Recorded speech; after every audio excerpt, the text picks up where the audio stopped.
Bonjour, bonsoir peuple de Dieu à travers le monde. Ça dépend de l'heure à laquelle dont vous allez nous suivre. Nous sommes toujours dans notre émission de ténèbres à la lumière. Sans plus tarder le temps, nous allons directement nous plonger dans notre émission. Seigneur Jésus le Christ de Nazareth, nous recommandons ce moment entre tes saintes mains, que ta grâce, que ta bénédiction soit au rendez-vous. Touche le cœur de toute personne qui va nous suivre.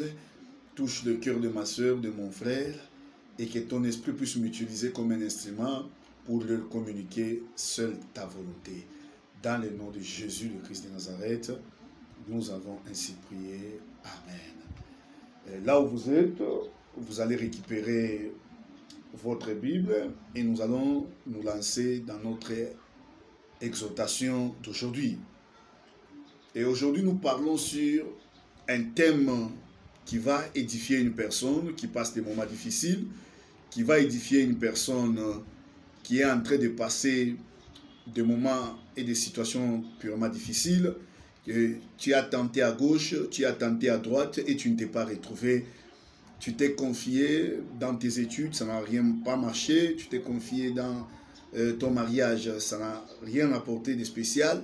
Et tu es dans une inquiétude terrible. Et nous nous sommes dit à travers cette exhortation, nous allons édifier une personne quelque part. Et notre thème de ce soir est intitulé ainsi, « Sur ta parole, je jetterai le filet ». Et pourquoi cette exhortation? C'est une exhortation pour aider notre bien-aimé qui passe des moments difficiles, qui se pose des questions. Dieu m'a-t-il abandonné? Pourquoi Dieu a permis cette situation? Et c'est pourquoi nous venons à travers cette émission avec cet enseignement qui va t'aider.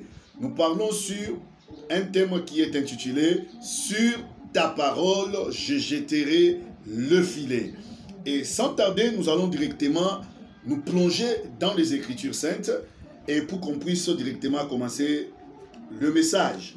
Nous sommes dans Luc 5, premier chapitre jusqu'au Luc chapitre 5, le premier verset jusqu'au 11e verset.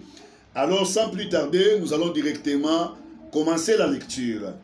Comme Jésus s'est trouvé auprès du lac de Génézareth et que la foule s'est pressée autour de lui pour entendre la parole. Il s'est pressé. La Bible est très claire. Comme Jésus s'est trouvé auprès du lac de Génézareth et que la foule s'est pressée de lui, autour de lui pour entendre la parole de Dieu. Jésus-Christ s'est dirigé il s'est trouvé vers le lac de Génézareth et la Bible nous dit ceci, la foule s'est pressée pour entendre la parole. Je ne sais pas, bien-aimé, toi tu te presses pour entendre quoi? Je ne sais pas, tu te presses pour faire quelle activité d'autre dans ta vie? Pour écouter des discours peut-être politiques, tu te presses. Pour écouter peut-être des informations politiques, tu te presses. Mais ces derniers temps, peu de gens se pressent pour écouter, pour entendre la parole de Dieu. Mais cette foule était une foule qui était bénie. Elle se pressait pour entendre ce qui était la parole de Dieu. Malgré les situations, malgré tout ce qu'il y avait comme problème, mais la Bible nous dit que cette foule s'est pressée tout autour de Jésus pour entendre la parole de Dieu. Et je continue avec la lecture. Il vit au bord du lac deux barques, d'où le pêcheur était descendu pour laver leur filet. Et lorsque la foule s'est pressée tout autour de Jésus, il y avait tout au bord du lac deux barques, d'où le pêcheur était descendu. Ils avaient travaillé toute la nuit, ils étaient fatigués.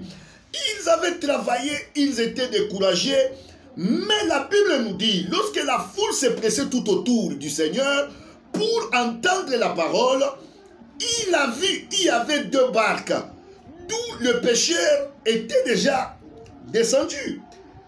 La Bible nous dit ceci, il vit au bord du lac deux barques, d'où le pêcheur était descendu pour laver leur filet. Ils avaient travaillé toute la nuit. Ils avaient essayé selon leur expérience. Ils avaient essayé selon leur connaissance. Mais ils étaient fatigués, ils n'avaient rien gagné. Ils étaient découragés, ils lavaient leur filet. Ils descendaient de leur barque. Mais tout autour du notre Seigneur Jésus-Christ, il y avait la foule qui les pressait pour entendre la parole de Dieu. J'aimerais dire à une personne, nous devons nous empresser pour entendre ce qui est la parole de Dieu. Parce que seule la parole de Dieu délivre, seule la parole de Dieu donne la vie, seule la parole de Dieu reconstruit la vie des gens. Cette foule s'est pressée tout autour du Seigneur pour entendre ce qui était la parole. Et comme au bord du lac, il y avait 2 barques, d'où le pêcheur était descendu. Ce qui veut dire, ces pêcheurs avaient travaillé, mais ils n'avaient rien capturé. Ils étaient fatigués, ils étaient découragés, ils lavaient leur filet, et lorsqu'ils lavaient leur filet, c'était pour retourner aller se reposer. J'aimerais dire à une personne, il n'est jamais trop tard dans la vie. Lorsque le Seigneur te visite, quel que soit ce que tu as déjà vécu auparavant, quelles que soient les situations dont tu as traversé, mais lorsque le Seigneur entre dans ta vie, quelle que soit la situation change. Ils lavaient leur filet parce qu'ils étaient découragés, parce qu'ils étaient fatigués, ils avaient travaillé toute la nuit. Mais lorsque le Seigneur a regardé les 2 barques, le Seigneur s'est dit, je dois me diriger vers les 2 barques. Et qu'est-ce que la Bible dit?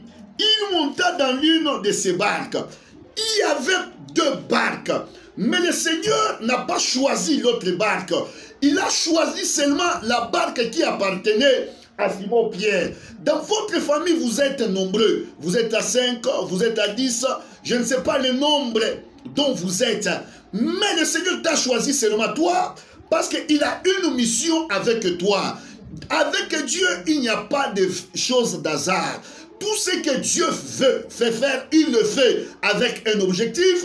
Tout ce que Dieu veut faire, il le fait avec un objectif. Et il n'y a pas d'hasard. Il sait pourquoi aujourd'hui tu t'es retrouvé chrétien. Il sait pourquoi aujourd'hui tu t'es retrouvé serviteur de Dieu. Vous étiez plusieurs dans la mafia. Vous étiez plusieurs dans les aventures là. Mais il n'y a que toi que le Seigneur a choisi avec un objectif principal. La barque peut symboliser ici la vie d'une personne. Le Seigneur peut s'inviter dans ta vie, pas par hasard, mais parce qu'il a quelque chose qu'il veut faire dans ta vie. Et je continue avec ce verset. Il monta dans l'une de ces barques qui était à Simon-Pierre.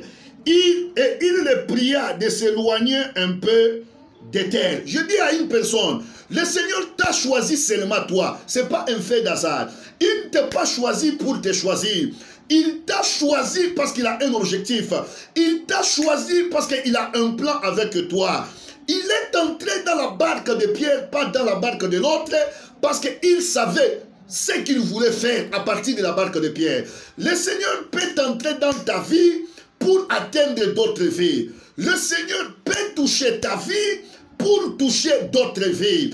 Il peut s'inviter dans ta vie pour affecter d'autres vies à travers ta vie. Le Seigneur est entré dans la barque de Pierre pour maintenant faire quelque chose. Suis-moi très bien aimé dans le Seigneur. Il t'a choisi pour atteindre les vies d'autres personnes. Il t'a choisi pour être une bénédiction pour ta famille. Il t'a choisi pour faire quelque chose de sa part. Il y avait 2 barques, mais le Seigneur n'était pas entré dans l'autre barque. Il est entré seulement dans la barque de Pierre parce qu'il avait l'objectif. Il avait un plan derrière la barque de Pierre. Il est entré dans la barque de Pierre, pas dans la barque de l'autre. Je dis à une personne, le Seigneur t'a choisi parce qu'il a un objectif avec toi, parce qu'il a un plan avec toi, parce qu'il a une mission avec toi. Avec Dieu, il n'y a pas d'effet hasard. Ils avaient travaillé toute la nuit, ils étaient fatigués, mais le Seigneur n'a pas choisi la barque de l'autre. Il a choisi seulement la barque de Pierre. Je dis à une personne, tu passes des moments difficiles, tu essayes des choses n'avancent pas. Tu cherches le travail ne se trouve pas. Tu cherches les documents ne se trouvent pas. Tu es maintenant dans les questionnements, tu te poses des questions. Pourquoi de telles choses n'arrivent qu'à moi? Pourquoi de telles choses n'arrivent qu'à moi? il y avait 2 barques. Mais le Seigneur est entré seulement dans la barque de Pierre. Et après avoir entré dans la barque de Pierre, il n'a pas manifesté directement ce qu'il avait besoin de faire. Il a d'abord demandé à Pierre de s'éloigner un peu de la bande de terre. La bande de terre peut symboliser les enseignements de ce monde, peut symboliser l'occultisme, peut symboliser le fétichisme, peut symboliser l'impudicité, peut symboliser la prostitution, peut symboliser tout ce qui est lié à la vie mondaine. Il est monté dans la barque de Pierre. Après avoir monté dans la barque de Pierre, il a maintenant dit ceci à Pierre: éloigne-toi un peu de la bande de terre. C'est vrai, il t'a choisi. C'est vrai, tu as les dons de Dieu. C'est vrai, tu as un ministère. C'est vrai, il t'a établi. C'est vrai, il t'a choisi dans ta famille, parmi tant d'autres. Mais laisse-moi te dire ceci. Pour que le Seigneur puisse manifester maintenant le plan auquel il t'a appelé, tu dois te séparer de la bande de terre. Tu dois te séparer des enseignements de ce monde. Tu dois te séparer de la convoitise de ce monde. Tu dois te séparer de la débauche. Tu dois te séparer de la sorcellerie. Il est entré dans la barque de Pierre. Il n'a pas manifesté directement les intentions qui l'ont amené dans la barque. Il a commencé par demander d'abord à Pierre de se séparer d'abord de la bande de terre. Je dis à une personne: tu as l'appel de Dieu véritable. C'est le Seigneur qui t'a appelé. Mais il veut d'abord te séparer de la bande de terre, des enseignements tribaux, le tribalisme. Il veut te séparer d'abord de ça. Il veut te séparer d'abord de ce qui peut entacher ton ministère, de ce qui peut créer des doutes sur ton ministère, de ce qui peut créer des doutes à travers les gens qui te suivront. Il est entré dans la barque de Pierre avec un objectif d'utiliser la barque de Pierre. Le Seigneur t'a appelé. Il est entré dans ta vie. Il t'a choisi. Il t'a établi comme son serviteur. Il a placé les dons en toi. Mais il y a un problème qui se pose. Il faut que tu t'éloignes d'abord de la bande de terre. Il faut que tu te sépares des choses de ce monde. Après avoir demandé à Pierre de s'éloigner un peu de la bande de terre, la Bible dit qu'il s'est maintenant assis et il a commencé maintenant à enseigner. Tu ne t'es pas retrouvé chrétien par hasard. Tu ne t'es pas retrouvé dans cette église par hasard. Tu ne t'es pas retrouvé à côté de ses serviteurs par hasard. Tu ne t'es pas retrouvé dans ce mariage comme Esther par hasard. Il connaît pourquoi il t'a placé là-bas. Pour manifester maintenant la gloire. Pour maintenant manifester c'est à quoi il t'a appelé. Le Seigneur t'appelle d'abord à te séparer des choses de ce monde, à te séparer de cette vie du péché, à te séparer de cette vie de souillure, pour qu'il puisse maintenant manifester c'est à quoi il t'a appelé. Tu as la grâce. Lorsque tu prophétises, c'est le Seigneur qui te parle. Lorsque tu prêches, il y a des vies qui sont touchées. Mais il veut d'abord te séparer, parce que ce scandale sexuel-là entachera ton ministère. C'est pour ça qu'il te demande d'abord de te séparer d'abord de la bande de terre pour qu'il puisse maintenant manifester c'est à quoi dont il t'a appelé. Il est entré dans la barque, mais il n'a pas commencé directement à utiliser la barque pour communiquer sa volonté, pour prêcher la parole dont la foule s'empressait pour entendre. Il a d'abord demandé à Pierre de se parler de la bande de terre. Je veux dire que la barque peut symboliser une vie. Le Seigneur peut entrer dans ta vie avec une mission spéciale pour atteindre les vies des gens. Comme il est entré dans la barque de Pierre avec une mission de s'asseoir et de communiquer sa volonté. Ce qui veut dire de toucher les vies des gens à travers la vie de Pierre, à travers la barque de Pierre. Tu es un instrument que Dieu a choisi. Mais les choses tardent encore parce que tu es toujours accroché à la terre. Tu es accroché à la bande de terre. Il est venu à travers ce message te demander de te détacher un peu, de te séparer pour qu'il puisse maintenant manifester sa gloire. Je continue avec la lecture. Il monta dans l'une de ses barques qui était à Simon et il le pria de s'éloigner un peu de terre. Puis il s'assit et de la barque il enseignait la foule. Tu as été appelé, bien-aimé dans le Seigneur. Ne regarde pas les difficultés que tu es en train de voir. Pierre venait d'une pêche d'échecs de toute la nuit. Mais le Seigneur savait pourquoi. Il y a d'autres situations, le Seigneur peut les organiser pour créer maintenant sa rencontre entre lui et toi. Ne te décourage pas. Fonce encore. Tu te poses des questions. Les choses au bloc. Les choses sont devenues difficiles. Depuis que j'ai commencé les choses de Dieu, il sait pourquoi il a choisi ta barque. Il sait pourquoi il a choisi ta vie. Il sait pourquoi il n'a pas choisi l'autre. Il a choisi seulement toi. Parce qu'il a un plan. Parce qu'il a un objectif. Il a une mission à réaliser. Il sait que tu es appelé à toucher plusieurs vies. Il sait que tu es appelé à être une bénédiction pour plusieurs. Mais il veut que ton ministère ne soit pas entaché. Voilà pourquoi il te demande d'abord, bien-aimé, de te séparer de la bande de terre pour qu'il puisse maintenant, à partir de ta vie, atteindre les vies d'autres personnes. J'ai toujours dit, nous les chrétiens, nous les enfants de Dieu, nous sommes l'unique livre. Nous sommes l'unique livre que les païens peuvent lire. Nous sommes l'unique évangile que les païens peuvent écouter. Nous sommes l'unique écriture sainte seul que les païens peuvent lire. Je continue avec le message. Lorsqu'il eut cessé de parler, il dit à Simon, avance en pleine eau et jetez vos filets pour pêcher. Il y a des gens qui sont trop pressés dans la vie chrétienne. Il y a des gens qui sont trop pressés dans le ministère. Voilà pourquoi vous finissez toujours à tomber dans le filet de l'occultisme. On vous initie à la cabale juive, à la magie sainte. On vous initie dans des pactes avec le sirène des eaux parce que vous êtes trop pressé dans le ministère. Accepte d'abord d'être brisé. Lorsqu'il est entré dans la barque, il n'a pas directement commencé à exploiter la barque. Il a d'abord demandé que la barque puisse un peu s'éloigner de la bande de terre et après il s'est maintenant assis pour communiquer, pour enseigner la foule qui était venue pour entendre la parole de Dieu. Après avoir cela, il va t'amener maintenant dans les profondeurs des choses, là où tu seras une bénédiction pour tout le monde. Il dit maintenant à Simon-Pierre, au 4e verset, lorsqu'il eut cessé de parler, laisse d'abord le Seigneur te travailler. Laisse d'abord le Seigneur t'utiliser. Nous n'utilisons pas Dieu, c'est Dieu qui nous utilise. C'est la chose que beaucoup de serviteurs ne comprennent pas.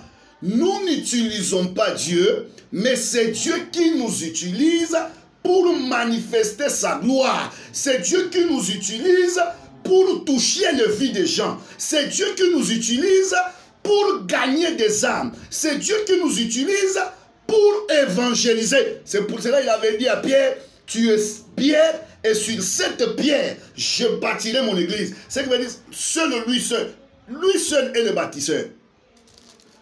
Et il dit maintenant à Pierre, lorsqu'il cessait de parler, il dit à Simon, avance en pleine eau et jetez vos filets pour pêcher. Même dans la parole de Dieu, il y a des niveaux et il y a des étapes. Il a d'abord demandé à Pierre de s'éloigner de la bande de terre. Il a commencé maintenant à l'utiliser. Il s'est assis dans cette barque. Il a commencé à enseigner. Après avoir enseigné, il a demandé maintenant à Pierre, nous devons maintenant aller dans les eaux profondes. Nous devons maintenant entrer dans le profondeur. Je suis venu dire à une personne, ne te limite pas à des prophéties. Ne te limite pas à des visions. Ne te limite pas seulement à prêcher sur YouTube, sur WhatsApp. Ne te limite pas seulement à parler de Jésus. Nous devons maintenant entrer en profondeur des choses de Dieu. Nous devons réellement être des instruments de Dieu. Nous devons aller dans le profondeur. C'est là que Dieu a caché nos bénédictions. C'est là que Dieu a caché des mystères. C'est à quoi il nous a appelés. Il a demandé un peu, nous devons maintenant aller dans le profondeur. Si tu refuses de quitter la bande de terre, il ne te demandera jamais d'aller dans les eaux profondes. Bien-aimé, l'élévation à quoi Dieu t'a appelé est une grande élévation. Mais il ne peut pas t'amener là-bas comme ça. Tu dois te séparer d'abord de la bande de terre. Et après, lui-même te dirigera maintenant dans le profondeur. Nous continuons avec la parole de Dieu. Simon lui répondit, Maître, nous avons travaillé toute la nuit sans rien prendre. Jésus dit à Pierre, écoute-moi très bien, Pierre était d'abord avancé en âge. Il était âgé par rapport à Jésus. Et c'était un grand pécheur expérimenté. Mais Christ, lui, n'était pas un pécheur.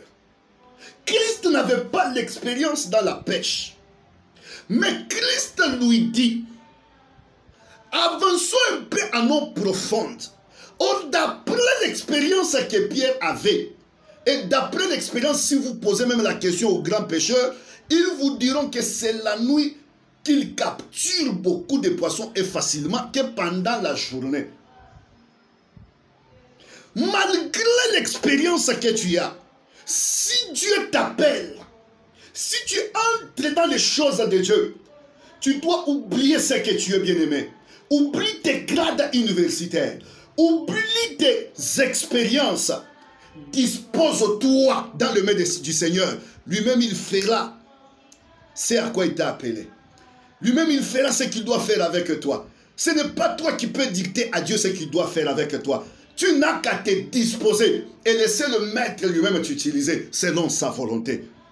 Il dit maintenant à Pierre, entre dans les eaux profondes.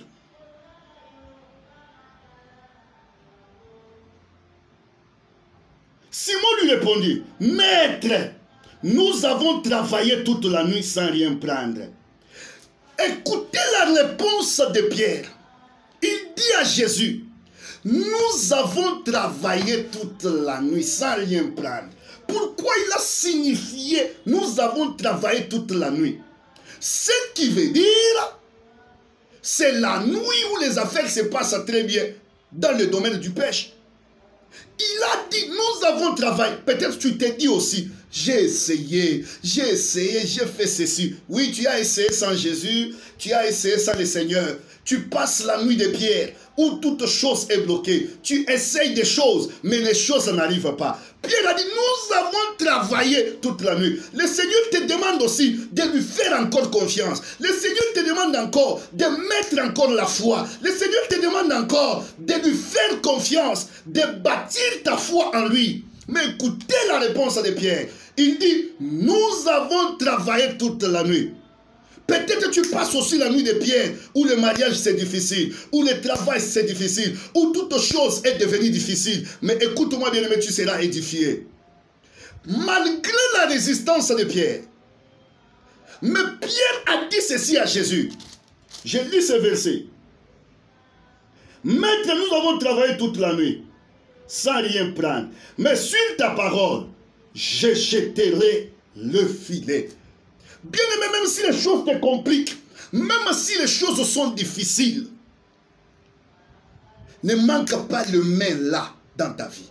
Parce que le mais manque marque la négation. C'est que lorsqu'on place le mais, ça fait tomber tout ce que tu as dit auparavant. Ça doit être le caractère des enfants de Dieu. Tu peux te plaindre, tu peux te décourager, mais continue à mettre confiance dans la parole de Dieu. Continue à croire dans la parole de Dieu. Parce que la Bible dit, la foi vient de ce qu'on entend. Et ce qu'on entend, c'est la parole de Dieu. Nous devons, malgré les difficultés, malgré les problèmes, je sais que tu es passé par des difficultés, ma soeur. Tu es passé par les mains de plusieurs pasteurs. Tu es passé par les mains de plusieurs prophètes. Mais ne manque pas le mais là, de remettre ta foi, de bâtir ta foi, ta conviction dans la parole de Dieu. Pierre a dit, nous avons travaillé toute la nuit, toi tu ne sais pas. Moi je suis un pécheur expérimenté. Mais le mais là a fait tomber tout ce qu'il avait avancé comme justification. Tu es passé par des moments difficiles, mais n'arrive pas aux dimensions de ne plus avoir confiance dans la parole de Dieu. Pierre a dit, sur ta parole, je jetterai le filet. Or, le filet ici, spirituellement, ça peut symboliser la foi. Vous voyez, le filet, c'est quelque chose qui est vide. On jette ça dans le vide, mais lorsqu'on essaye de soutirer ça comme ça, ça capture quelque chose. C'est ça la foi. Lorsque nous croyons comme ça, c'est comme dans le vide. Mais ce n'est pas dans le vide, c'est dans le nom de Jésus. Et lorsque nous croyons dans le nom de Jésus, dans notre foi, nous capturons quelque chose de spécial qui est la vie éternelle. Et il y a d'autres bénédictions qui s'en suivent là-dessus. Pierre a dit, j'ai travaillé toute la nuit. Toi aussi, tu as travaillé toute la nuit. Tu es en train de passer une vie de pierre où le mariage, ça ne marche pas. Le travail, ça ne marche pas. Les documents, ça ne marche pas. La santé, ça ne marche pas. Les études, ça ne marche pas. Tu te décourages même dans la foi. Tu commences à te dire même, quand j'étais païen, ça marchait. Tu commences à te dire même, quand j'étais prostitué, ça marchait. Quand je n'étais pas dans la crainte de Dieu, ça marchait. Ça, c'est les tentations de Satan. Ça, c'est les épreuves que tu es en train de passer. Mais ne manque pas de continuer à mettre ta foi dans la parole de Dieu. Malgré les blocages, malgré la nuit que Pierre avait passée, mais il avait dit, mais sur ta parole, il avait placé la négation à tout ce qui était négatif. Et il a dit, je vais remettre la foi, je vais remettre la confiance dans la parole du Seigneur Jésus. Et lorsqu'il a dit sur ta parole, c'est qu'il dit, je jetterai mon... Sur ta parole, je jetterai le filet. Ça veut dire, sur ta parole, je mettrai ma foi. Bien-aimé dans le Seigneur, si tu mets ta foi dans la parole de Dieu, tu ne seras jamais déçu. Malgré le nombre d'années que tu as eu à passer, malgré les difficultés que tu as eu à rencontrer, mais continue à remettre ta foi, continue à bâtir ta foi dans la parole de Dieu, tu ne seras jamais déçu. Je n'ai jamais vu une personne servir le Seigneur et avant sa mort, les regretter. Tous ceux qui servent le Seigneur ne les regrettent pas. Mais ceux qui servent le monde des ténèbres, ceux qui servent l'occultisme, avant leur mort, ils les regrettent toujours. Tu ne peux jamais servir le monde des ténèbres sans les regretter avant de quitter cette terre.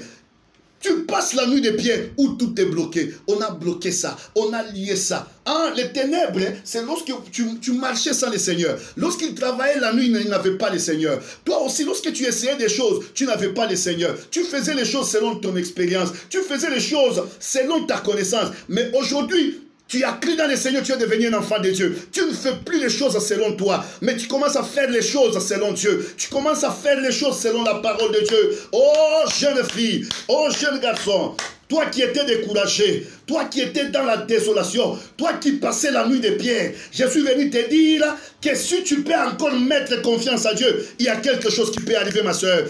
Malgré l'âge dont tu as atteint, le mariage est encore possible. Malgré l'âge dont tu as atteint, le travail est encore possible. Malgré le nombre d'années que tu as eu, c'est encore possible avec le Seigneur. Je suis venu encourager une personne à remettre encore, à bâtir sa vie encore sur la parole de Dieu.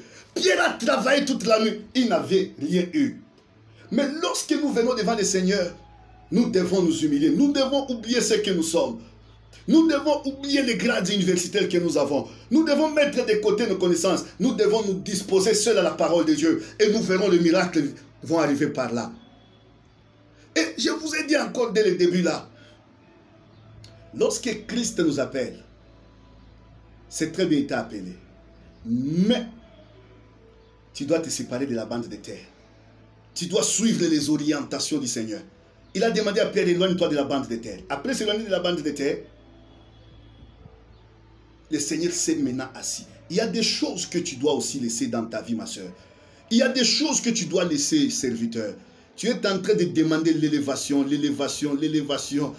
Mais il sait pourquoi il retarde encore ton élévation. Parce qu'il y a des choses dont il veut que tu puisses te séparer. Tu dois te séparer de la bande de terre. Tu dois suivre les directions que le Seigneur est en train de te donner. Et à la fin, tu verras ce qu'il manifestera en toi. Si le Seigneur t'élève aujourd'hui en désordre, sans que tu puisses te séparer de la bande de terre, après 2 mois d'élévation, nous allons commencer à voir le sextape pour toi sur Internet. Tout ça, ce sont des signes qui montrent que les gens sont, malgré l'appel, ils étaient encore attachés à la bande de terre. Et le diable, lorsqu'on est attaché encore aux choses de ce monde, il peut toujours avoir une porte pour frapper trop fort. Je suis venu dire à une personne, malgré les difficultés, mais le mais là marque la négation. Et lorsque nous parlons, nous donnons une réponse. Lorsque nous disons mais, ça fait tomber tout ce qu'on a dit auparavant. Et nous commençons un nouvel chapitre avec le Seigneur. Je suis venu dire à une personne, ne te décourage pas. Je sais que tu passes des moments difficiles là où tu es en Europe. Tu passes des moments difficiles là où tu es au pays. Tu passes des moments difficiles là où tu es en train de me suivre. Malgré, j'ai toujours dit, même si tu te décourages, n'arrive pas au point de ne plus avoir confiance dans les choses de Dieu. Je sais que tu as croisé des pasteurs aventurés, tu as croisé des prophètes aventurés, mais ne te décourage pas. Continue à mettre confiance dans la parole de Dieu. Continue à croire qu'il y a un véritable Dieu, le Dieu d'Abraham, d'Isaac et de Jacob, le Seigneur Jésus-Christ de Nazareth, l'Éternel des armées. Il est là. Il est là. Ne regarde pas les difficultés. Je sais que tu es en train de passer des moments difficiles. Mais c'est encore possible. Crois seulement et le Seigneur fera quelque chose dans ta vie. Je vais te bénir là où tu es et le Seigneur va faire de grandes choses. Vous savez pourquoi le Seigneur nous demande toujours d'abord de nous séparer des choses de ce monde avant qu'il puisse aller dans le profondeur avant de nous amener dans les eaux profondes. L'onction, c'est comme une ampoule. Lorsque vous êtes dans un endroit comme la forêt où il fait trop noir, lorsque vous allumez l'ampoule, cette lumière attire même des insectes. Même des insectes nuisibles qui peuvent te nuire. C'est la même chose avec l'onction. Lorsque l'onction se manifeste à toi, ça attire. Maintenant, tu dois être séparé d'autres choses pour que tu ne puisses pas tomber dans le piège de Satan. Mon souci est qu'un frère qui était découragé puisse encore mettre confiance dans la parole de Dieu. Je vais prier pour vous. Tu étais découragé, que le Seigneur puisse te visiter là où tu es. Seigneur, je remets un bien-aimé qui était découragé. Je remets un frère qui était découragé. Je remets un bien-aimé qui était découragé parce qu'il traversait la nuit des pierres, parce qu'il traversait des moments difficiles, parce qu'il ne savait pas comment est-ce qu'il va se retrouver. Je recommande ces frères entre tes mains, Seigneur. Ces frères qui se posent des questions, est-ce que tu es avec lui ou tu n'es pas avec lui? Que ta grâce et ton esprit, Seigneur, puissent les édifier. Une personne qui traversait la nuit des pierres, qu'il puisse recevoir ta lumière, Seigneur. Dans le nom de Jésus, le Christ de Nazareth, j'ai ainsi prié.